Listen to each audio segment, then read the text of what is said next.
Good morning, Robbie. How you doing today? Doing fantastic, buddy. Today we're going to talk about the definitions of electrical values, including the volt, amp, resistance and conductance, uh, power and load, and we're going to go into some of the parts of the presentation here to also show you some analogies and whatnot of what these things are. And do you remember, gentlemen, that we're in math, so this really is going to boil down to math. We're going to get into Ohm's law and do some mathematics that go along with it. So the volt, the symbol of V, is a derived unit for electrical potentials, electrical potential difference. That's the difference between the voltage and some other potential, and electromotive force. Some definitions of this right here have EMF. I like to call it electrical pressure, and you'll hear electrical pressure a lot of times when you talk about the volt. The amp, or as defined, the ampere, amp for short, is the base unit of electrical current, and I like to use electric flow in a circuit. Resistance and conductance, even though it's not shown in Ohm's law chart, I want to put these two together. In electronics and electromagnetism, the electrical resistance of an object is the measure of its opposition to the flow of electric current. So resistance opposes the flow of current. It stops it, slows it down, doesn't completely stop it, but does slow it down. Conductance, on the other hand, is the exact opposite of that, or the inverse quantity. So it actually helps and tries not to prohibit the electric flow in a circuit. So electrical conductance and is the ease of which an electrical current passes through a circuit. Electrical resistance shares some conceptual parallels with the notion of a mechanical friction. When they say resistance in an electric circuit as far as friction, we're getting down to the atomic level of the friction of atoms in a conductor, or the friction of atoms in an electrical circuit. One thing to remember, gentlemen, is that although some materials have a high resistance or conductance, all materials resist or conduct. And I've got a couple examples here. I've got one of a switch stick that's used in the alignment industry, and it's made of fiberglass. And I've got one of an actual 394 conductor that's used in overhead lines. Well, obviously, if we have something made of fiberglass, it's going to have a high resistance and it's not going to conduct very well. One rule to remember out there in the industry is that all fiberglass products that are in the industry have a resistance value of 100 kV. That's 100,000 volts per foot. Even with that, if I have a stick that's 1 foot long, I'm able to have 100,000 volts of resistance between that and the 1 foot. If I go to 200,000 volts, well, now this thing will conduct. So that gives you the idea of why some things, well, really why all things that have resistance will still conduct at a certain value. Inversely, or oppositely, this conductor right here that we're showing is aluminum, and it's an excellent conductor, so electric voltage and current flow will pass over it easily. Still, there is some value of resistance in this. There is no perfect conductor out there in the world that if I apply a voltage at this end and spread it out for 10 miles, the voltage will not be the same at the other end, because there is a resistance value inside this conductor. The perfect one, well, not the perfect one, the best one out in the industry is what, Robbie? Silver. Silver is the best conductor, and even with that, there are still some resistive properties. All right, power. Electric power is the rate per unit time at which electrical energy is transferred by an electric circuit. The unit of power is the watt. This is really the technical definition going on right here. All right, everything has a value that, and I'd like to explain it in this fashion. Power is the final result. So if I have a circuit with voltage on it and current's flowing through it, and I have a light in my house, the light that's consuming that current and using the voltage is the power that's being used. So it is the end item that uses wattage in power. All right. Sometimes I like these explanations, sometimes I don't. Electric power is usually produced by electric generators. Well, generators produce voltage and current, but can also be supplied by electric batteries. It is usually supplied to the business and homes as domestic mains electricity or by the electricity power industry through the electric power grid. I'm somewhat agreeable with what they're saying right there, but as far as you're concerned and what you'll be tested on in the future and what you'll learn from the industry is power is current and voltage consumed by the customer. I can have a generator, and we'll use that for an example here. I can have a generator, generating station is turning and is producing voltage, and I could have that voltage on a power line, and I can put current through the power line, but the power consumption is by the end user at home.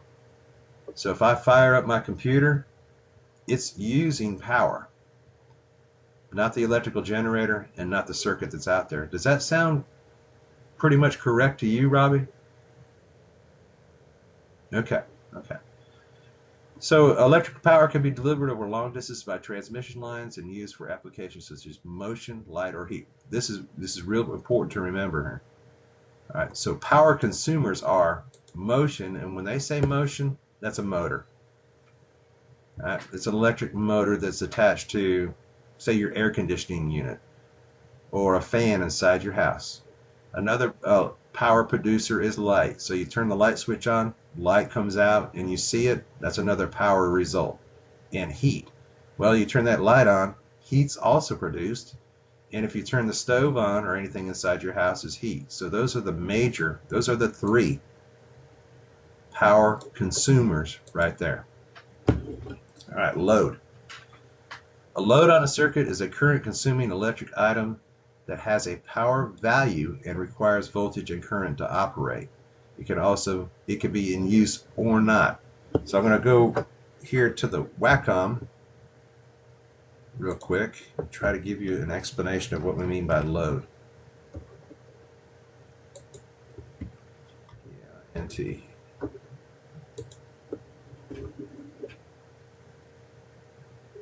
Okay, so I am not the best writer in the world, guys, but hopefully this will get you going on what you need to know. Okay, so what I'm going to put on my sheet here is I'm going to put electrical source, and we'll call this a generator.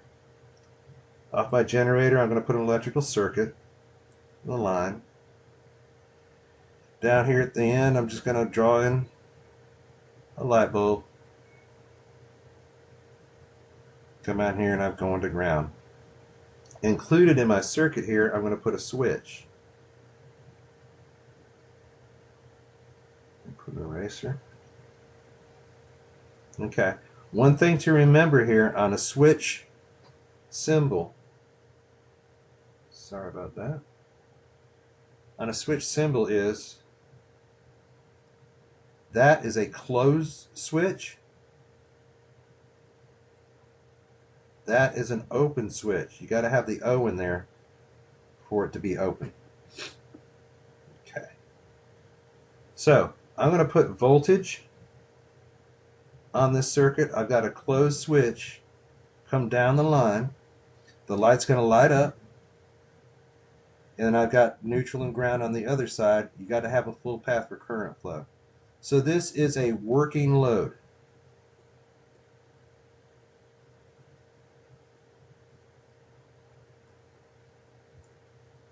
Right now, it's working. It's doing its job. How did I change line sizes? Yeah, I just clicked on it.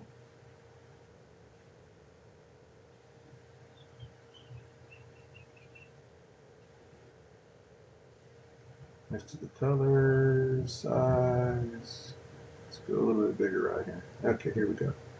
So that's a working load as my circuit is right now as it shows. What the heck? Oh.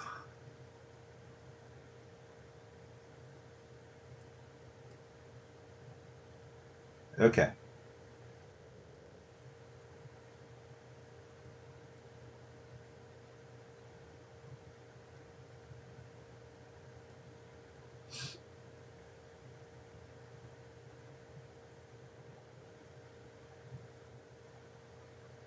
Generator. Switch. LiPo. Ground. Okay, I've got volts on this. When the switch is closed, current will flow, so I have current on it. This right now, the light itself working, is a working load.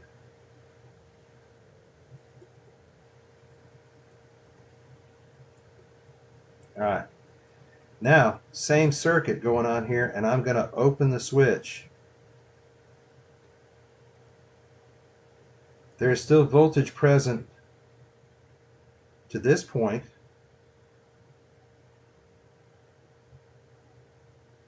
but it stops. If I have an open switch at this location, I have no current flow.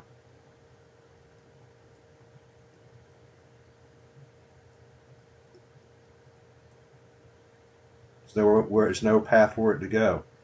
This is now still a load that's on the circuit, but it's non-working. Now it's a non-working load. So hopefully right there, that gives you an explanation of load. When we say load on a circuit, it could be an applied load and actually in service when I have a closed switch, or it could be a non-working load that's on a circuit, but it's still present. Robbie, do you think that's a good explanation that they would follow? Okay.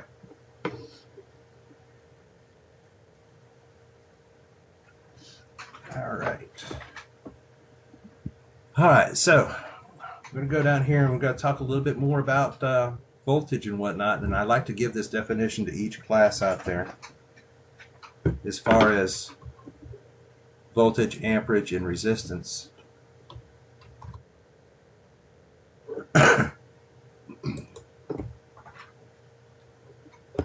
Alrighty.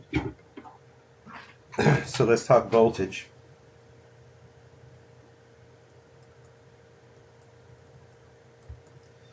Think of it in this fashion, is that voltage in a water line, a water pump and a water line aspect.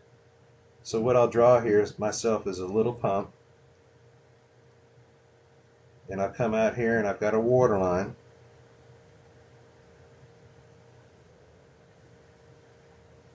And I'm gonna cap off the end. Well, once I start the pump, it's going to put pressure.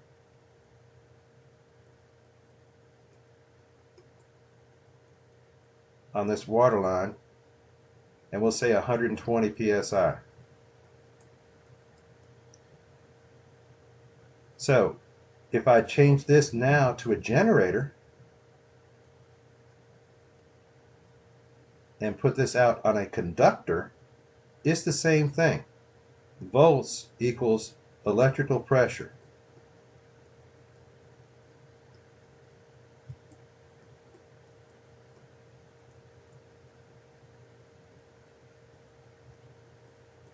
Okay.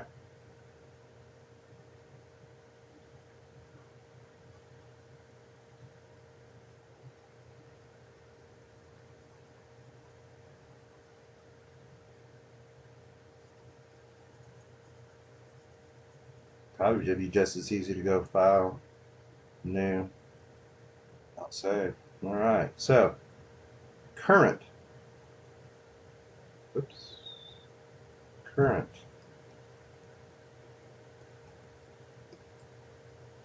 Amps.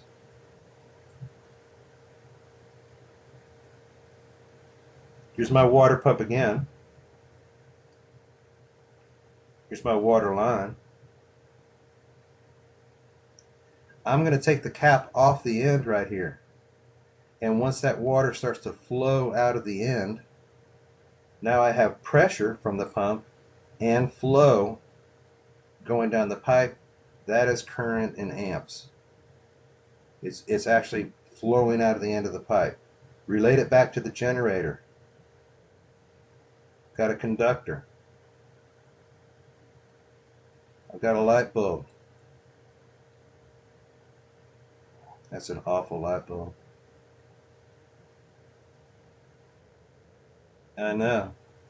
Okay, my generator is giving electrical pressure at 120 volts. And now I have made a complete path from the generator down the conductor through the light, my load, and to ground. Once the circuit is complete, now I have electric flow down this circuit.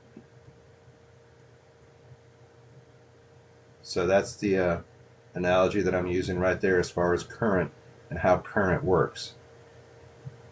If I take the light bulb and I take it out of the circuit, I have a direct fault. If I put an open in here anywhere, or an open switch, the voltage is going to go to this point and stop. I've stopped current flow.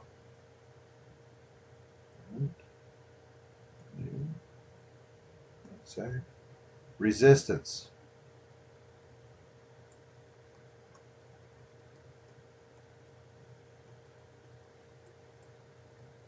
In the water line analogy, we're coming out here with a water line. We're going to open up the end. We've got current flow. The side walls of the pipe and the size of the pipe offer resistance to the flow.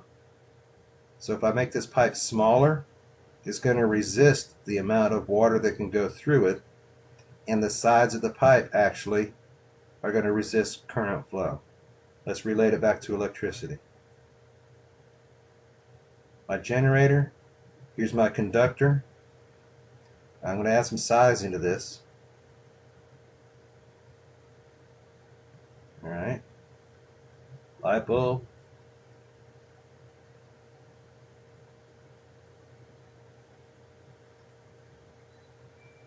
Ground. All right, I apply voltage. I've got my load that's sitting on it. Amperage is going to flow. And the size of the conductor is going to determine how many amps I can put on this conductor until it cannot take any more amperage. There's too much resistance in the conductor for amperage to flow, and then it'll burn up. Of course, if I provide a bigger conductor, just like a water line, I can have more amps. And the higher the conductor size goes, the more amperage I can put on it. Same as a water line. The bigger the water line I make, pressure is going to go down. Amperage or current flow will be able to be larger. Same thing happens with the conductors out there in the world. If I can provide a bigger conductor, I can actually lower the voltage and still have a high amperage size. Does that make sense to you, Rob? Okay. Last but not least, I think that takes care of it. Oh, power. File. In there. That's second. All right, water line. Water pump. Here's my pipe. All right, it's got pressure on it. It's got flow on it. What is the power part of it? Well, it's whatever you're doing with it. Here's my paddle wheel. Flowing out the end, turning my paddle wheel. That's actually, a motor. I'm actually able to turn that paddle wheel. This is the power part. It's producing some type of power. Electrically, I'm generating electricity. I'm coming out to here with a conductor. I've got my light bulb. If you remember in the definition before that we had on screen here, motion, light, or heat. Well, what are we producing right here? What's being used? There's two actually in use that's going on right here. I've got light and heat. Heat's given off by a lamp. So that's my power in use. Okay. Let's get rid of that. Save. All right. So that's it. That's my analogy for the water line and voltage, amperage, power, and resistance values that's going on in the process right there. Okay. So let's introduce Ohm's law. Now, we're going to stay with the chapters right here. We're not going to go any further on. Ohm's law, as far as the lettering is concerned, pretty much stays close except for one thing, and I don't know why they do this out there in the world, is volts is in an E and what they say energy value. So know what the P and the I and the E and the R stand for. Now I will let you know, on tests, quizzes, whatever, you will not need to know by heart what these calculations are. We'll provide the chart, or you can provide yourself with a chart. You're just going to need to substitute the numbers to get the values that we're asking for. So P equals power in watts, I equals current in amps, E equals energy in volts, R equals resistance in, and boy, did I make that wrong, OHMS. All right. Make it, this is just the way the world is, guys. In order to calculate any given value, say if I ask you for a power value, two other values must be provided. So if I ask you a question, I need you to calculate power, and the voltage is 120, it can't be done. I've got to provide you with two. So I'll give you an example down here. In order to calculate, for me to calculate power, E, I, or R, the combination of any two of these need to be already known. I need to provide those to you. So here's an example. E, voltage, equals 120. I equals 4 amps. So just go back to your chart. I'm asking for power.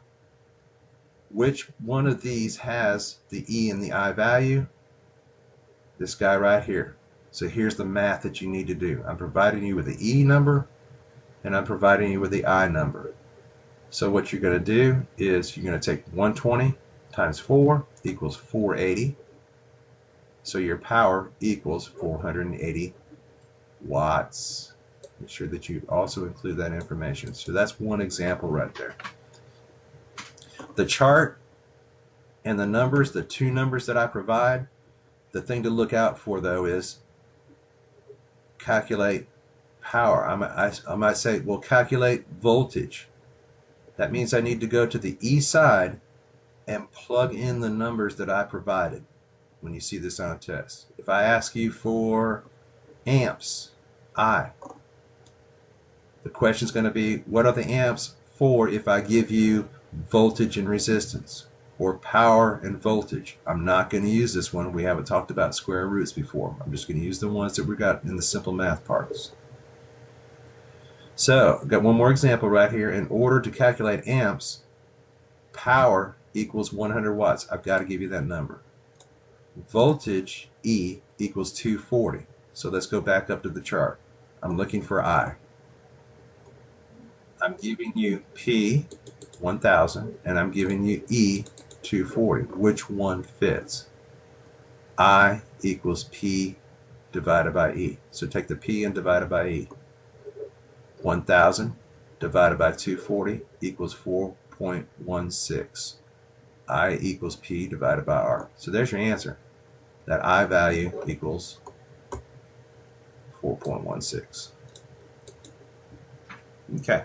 So be expecting in your questions on the test, here's on your quiz today, what to expect, or for the 21st. You're going to get 6 Ohm's Law questions. 1, 2, 3, 4, 5. Where did I miss the other one, Robbie? 1, 2, 3, 4, 5. You're going to get, oh, there it is, 6.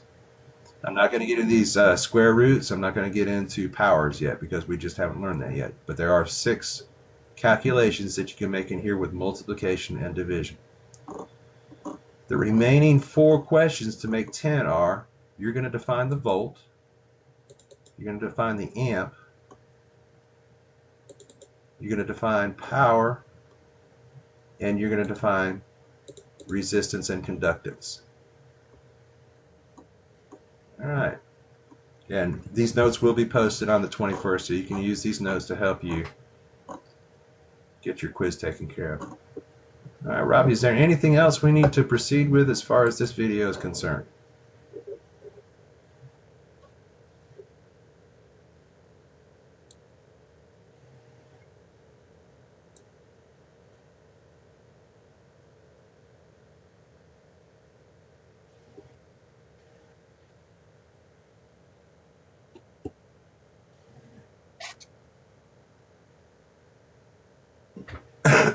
Yeah, thank you very much.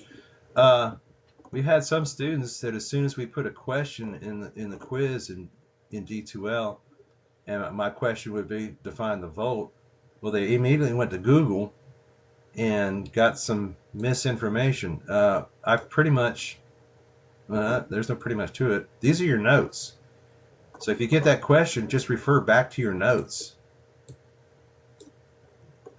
It is for one thing. I know you think it's kind of, well, that seems like you're just giving us the answer.